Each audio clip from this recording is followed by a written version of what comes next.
Waktunya 15 menit ya.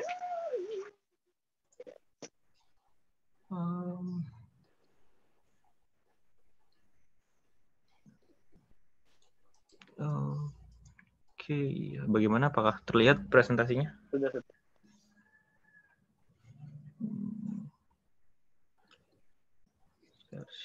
Ini dia.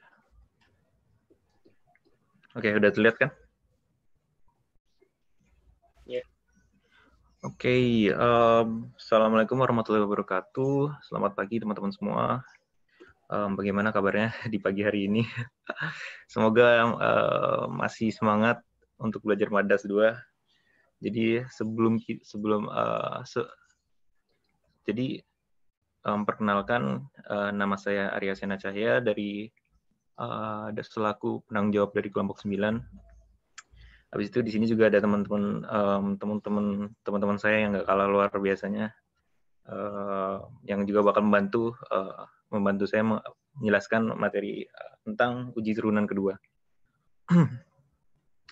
Jadi sebelum kita masuk ke sebelum kita membicarakan tentang fungsi pubah banyak, itu sebenarnya lebih enak kalau misalnya kita melihatnya dari materi kita dulu, yaitu materi di fungsi satu pubah. Karena sebenarnya ada berita buruk dan berita baik. Berita baiknya kayak hal-hal yang ada di fungsi satu pubah itu juga berlaku di fungsi pubah banyak. Tetapi kabar buruknya ada beberapa hal-hal yang perlu diperhatikan. Nah, sebelum ini kita review dulu, kita kayak kembali dulu ke masa lalu kita, kemana saat Madas 1. Oke. Nah, ini bakal dijelasin sama teman saya. Silakan, Resmi. Pertama-tama kita review dulu. Sebelumnya udah jelasin nih sama kelompok 8 tentang review yang kita mau bahas ini. Pertama di sini ada kayak maksima dan minima pada fungsi satu pubah.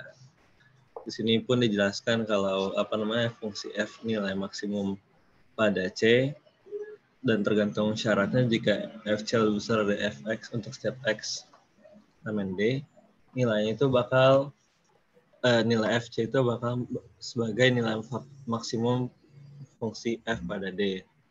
Demikian juga kalau FC lebih kecil dari Fx untuk setiap X elemen D, nilai FC disebut nilai minimum fungsi Fd.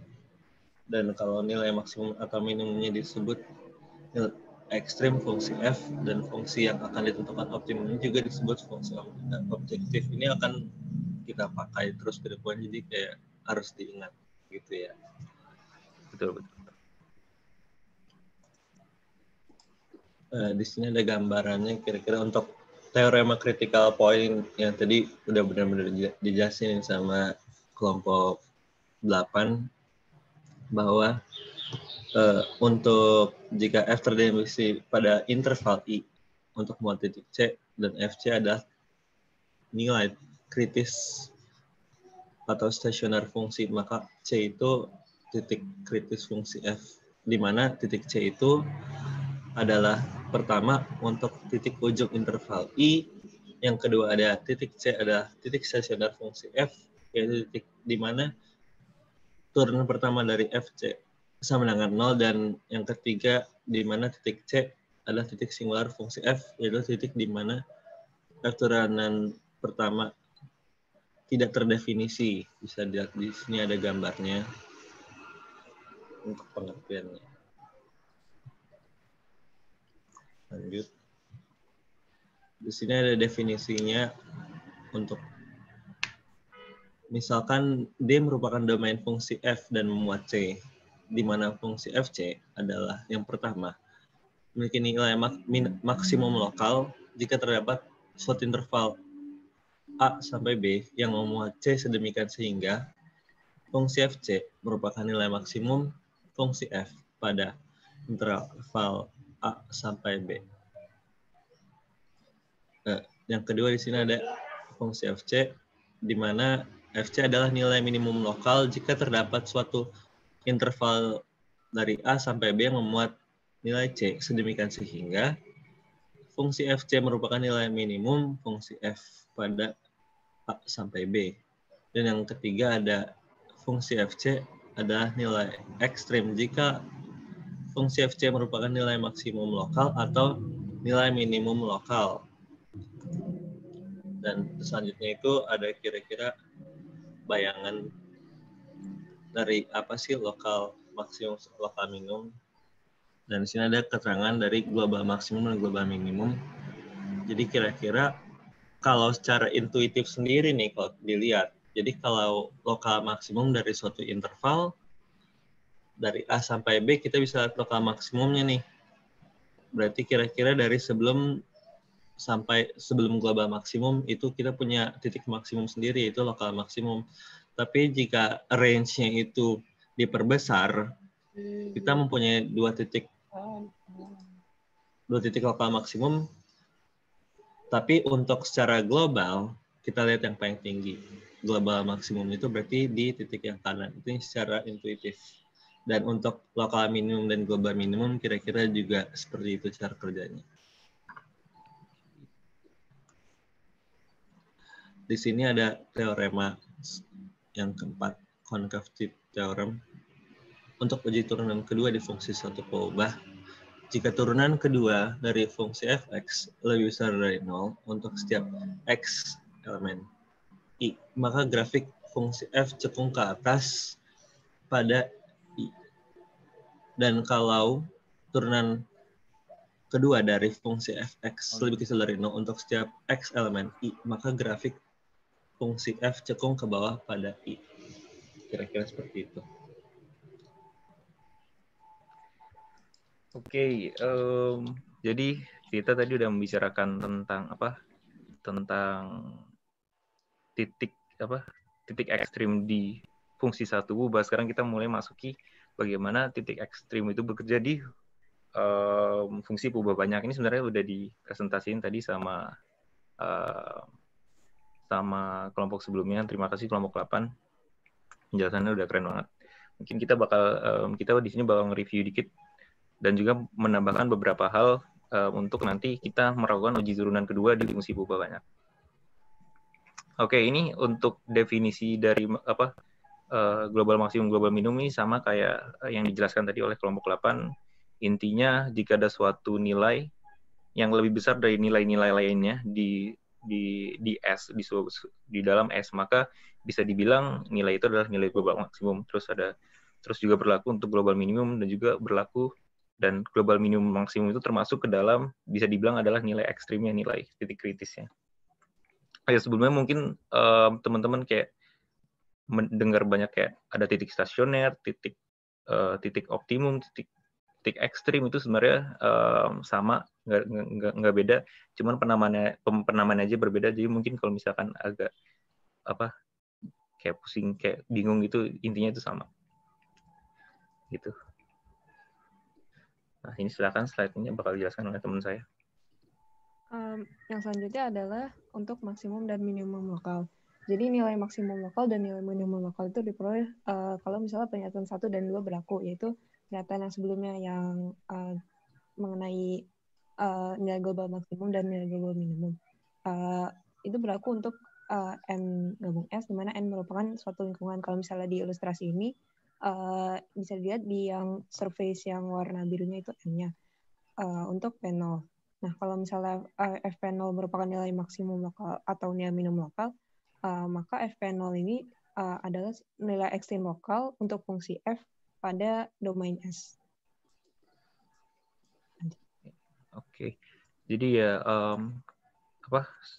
kayak kalau kita lihat ya seperti kayak teorema yang ada di fungsi satu ubah itu juga berlaku, cuman di sini kita expand sedikit independent variable, jadi nggak cuma satu, nggak cuma X, cuma di sini ada 2 ya, X dan Y gitu. Dan kalau kita lihat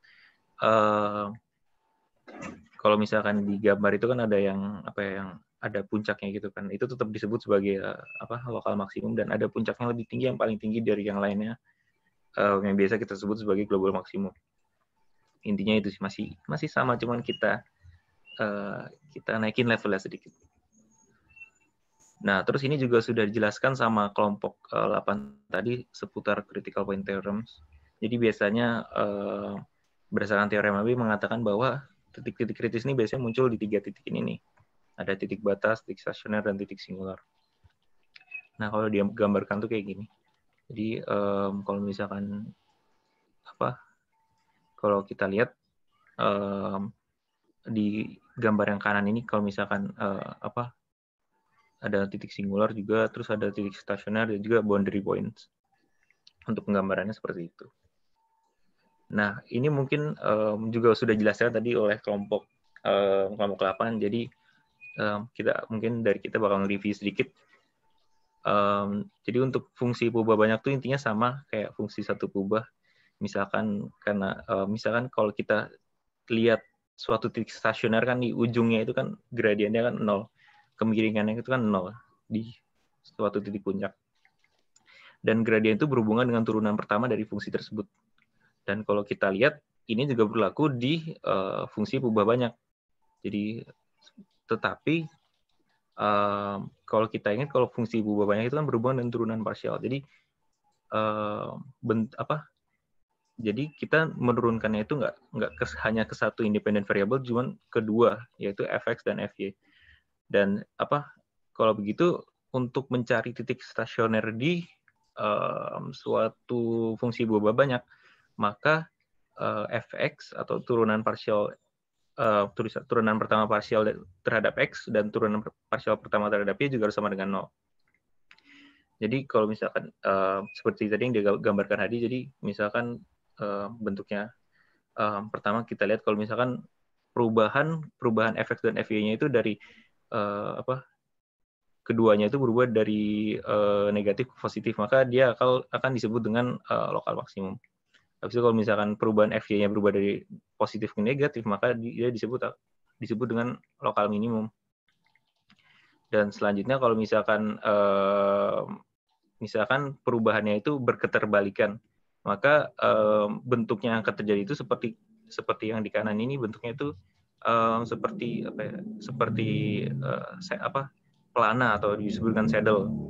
Dan kalau kita lihat perubahannya itu mereka punya titik stasioner yang sama. Titiknya sama, cuman mereka approach-nya itu dari arah yang berbeda gitu. Makanya disebut dengan saddle point. Seperti itu. Nah, kita tadi udah membicarakan tentang titik stasioner nih. Kita udah dapat menggunakan turunan pertama parsial dari fungsi tersebut, kita udah dapat titiknya. Nah, itu baru kita dapat titiknya di mana suatu titik stasioner bakal terjadi, kita udah tahu. Nah, sekarang apa yang terjadi di titik tersebut itu akan ditentukan berdasarkan uji turunan kedua ini. Jadi, apa yang terjadi di situ? Kita udah tahu di mana dia terjadi, sekarang kita mau tahu apa yang terjadi di situ. Nah, ini bakal dijelaskan oleh teman saya, Johannes, silakan. Jadi teorema selanjutnya adalah untuk menguji apakah di titik stasioner tersebut terjadi nilai ekstrim. Maka kita menggunakan uji turunan parsial kedua, yaitu teoremanya adalah misalkan fx, y memiliki turunan parsial kedua, orde kedua, yang kontinu di sekitar x0 dan y0. Dan del f x0 y0-nya adalah 0. Dan kita memiliki nilai d, yaitu turunan parsial orde kedua terhadap x yang nanti disubstitusikan x0 dan y0 dikali dengan turunan parsial orde kedua terhadap y yang nanti disubstitusikan ke x0 dan y0 dikurang oleh turunan parsial terhadap x dan nanti yang diturunkan parsial lagi terhadap y yang nanti juga dimasukkan oleh x0 dan y0 dikuadratkan. Nah, dari situ nilai D tersebut kita bisa mendapatkan 4 pernyataan. Yang pertama adalah jika D-nya lebih besar dari 0 dan turunan parsial order kedua terhadap X yang dimaksudkan oleh X0 Y0-nya kurang dari 0 juga, maka titik X0, Y0 itu bila disubstitusikan ke Fx, Y itu merupakan nilai maksimum lokalnya. Namun jika D-nya lebih besar dari 0 dan turunan parsial orde kedua terhadap X dari X0 D0 lebih besar dari 0, maka bila kita mensubstitusikan X0 dan Y0 ke dalam Fx, Y, itu merupakan nilai minimum lokal. Namun jika D-nya lebih besar dari 0, maka Fx 0 Y0-nya bukan merupakan nilai ekstrim, tapi titik X0, Y0-nya merupakan titik saddle atau titik pelana tadi. Namun jika del-nya sama dengan 0, maka pengujian tersebut tidak menghasilkan kesimpulan. Ya, terima kasih Johannes. Sebentar, untuk tadi slide sebelumnya ini ada revisi. Jadi ini kalau teman-teman lihat ini ada kesalahan. Kalau misalkan Fx dan Fy berubah nilai dari negatif ke positif, ini seharusnya suatu titik lokal minimum ya. Jadi bentuknya ke bawah gini. Kalau misalkan dia berubah dari positif ke negatif, maka dia ada lokal maksimum. Jadi ini ketuker. Mohon maaf kalau misalkan ada tadi udah yang saya pasti. Jadi dikoreksi aja. Terima kasih. Nah, untuk slide selanjutnya, kita masuk ke contoh soal, biar kita lebih ada gambaran bagaimana kita memakai uji turunan kedua untuk menentukan jenisnya. Jenis titik stasioner. Jadi, silakan. Oke, jadi untuk soal pertama itu, kita diminta untuk mencari titik kritis pada F dan tentukan bahwa titik tersebut merupakan lokal maksimum, lokal maksimal, lokal minimal, atau merupakan titik pelana atau saddle point. Kita lihat sendiri dari persamaan tersebut, fx, y sama dengan x kuadrat plus 5y kuadrat plus x kuadrat y plus 2y pangkat 3. Nah, sekarang kita turunan parsial terhadap x-nya itu bisa kita cari pastinya. Nah, sudah saya tuliskan yaitu 2x plus 2xy. Nah, lalu turunan parsial terhadap y-nya adalah 10y plus x kuadrat plus 6y kuadrat. Nah, kita bisa nih menggunakan karena kita tahu dia itu turunan ya, turunan terhadap x dan turunan terhadap y. Jadi kita samakan dengan 0 karena ini titik stasioner. Jadi dari yang turunan terhadap x kita samakan dengan 0. Kita bisa dapat 2x dikalikan dengan 1 plus y sama dengan 0. Nah, dari sana kita bisa substitusikan terhadap turunan dari persamaan tersebut terhadap y. Nah, kalau kita substitusikan x sama dengan 0 terhadap turunan dari persamaan tersebut terhadap y, kita bisa dapatkan bahwa y-nya ada 2, yaitu ada 0 sama min 5/3. Lalu jika kita substitusikan y sama min 1 ke turunan dari persamaan tersebut terhadap y, kita bisa dapatkan x-nya itu ada 2 juga, yaitu 2 dan min 2. Nah, kita mendapatkan titik-titik tersebut, lalu next slide. Kita akan uji. Nah, kan kita ketahui bahwa turunan parsial kedua dari persamaan tersebut adalah 2 plus 2x. Lalu turunan parsial kedua terhadap y dari persamaan tersebut adalah 2x. Lalu turunan parsial terhadap x yang diturunkan lagi terhadap y adalah 10 plus 12y. Nah, dari yang kita ketahui tersebut, kita cari d-nya. D-nya, seperti yang telah dijelaskan oleh Johannes, bisa kita cari dari turunan parsial kedua terhadap parsial terhadap x dari persamaan tersebut dikalikan turunan parsial kedua terhadap turunan parsial kedua y, terus yang akan dikurangkan dengan turunan parsial terhadap x yang diturunkan lagi terhadap y. Nah, kita bisa cari, yaitu adalah 2 plus 2y yang dikalikan dengan 10 plus 12y dikurang 2x. Lalu kita substitusikan titik-titik yang telah kita dapatkan untuk kita mengetahui bahwa titik tersebut memiliki nilai maksimum, nilai minimum, atau merupakan saddle point terhadap D. Nah, lalu kita substitusikan untuk D 0,0, kita mendapatkan bahwa D-nya adalah 20. Karena 20 berarti dia lebih dari 0. Lalu turunan parsial kedua terhadap x-nya adalah 2. Dengan begitu, dari teorema yang telah dijelaskan tadi, kita mengetahui bahwa f ini memiliki nilai minimum pada titik 0,0. Nah, nilainya itu adalah 0. Lalu kita uji lagi terhadap titik yang kedua yang tadi kita telah dapatkan. Di 0,-5/3. Nah, setelah kita hitung, D-nya adalah 40/3. Berarti D-nya ini lebih dari 0. Sedangkan turunan parsial kedua terhadap X-nya adalah min 4/3. Nah, dengan gitu kita mengetahui bahwa F ini memiliki nilai maksimum pada 0,5/3. Yang telah saya hitung, yaitu nilainya adalah 125/27. Nah, untuk dua titik lainnya sama juga. Kita cari dulu D-nya, dan D-nya didapatkan minus 16.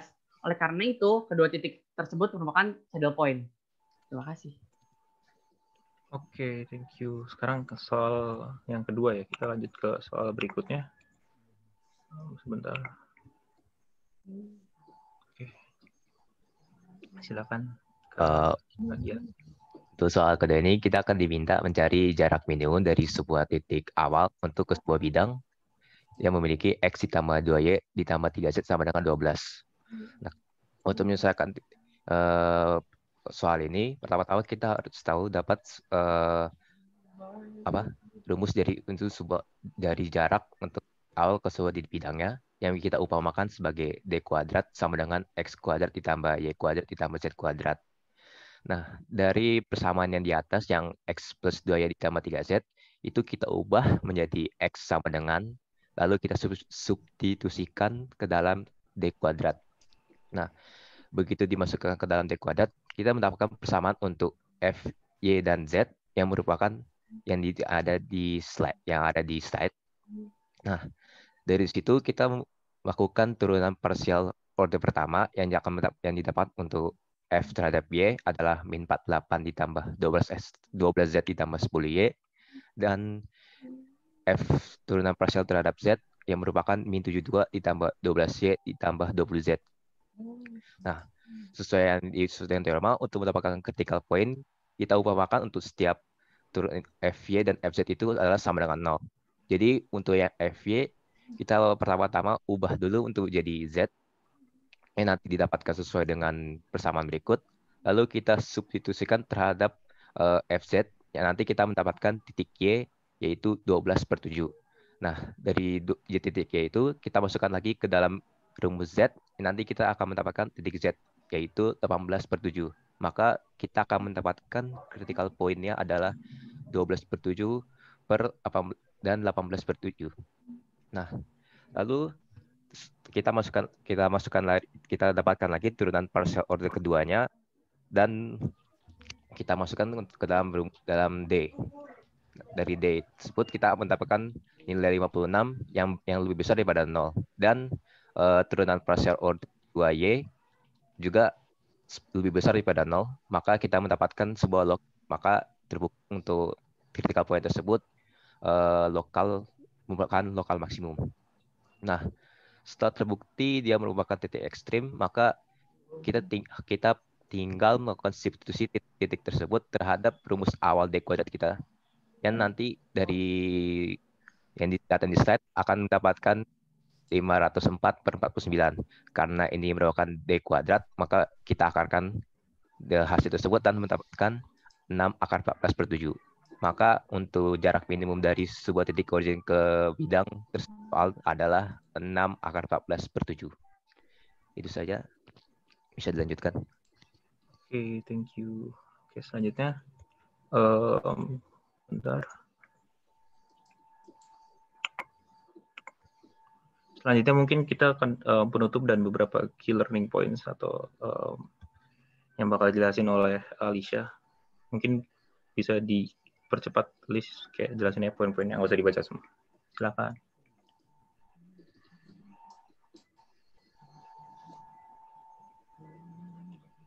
Halo. Apakah ada Alicia? Atau enggak? Oke, kalau enggak ini untuk saya aja. Jadi kalau dari apa yang udah kita pelajari, kita belajar beberapa hal nih.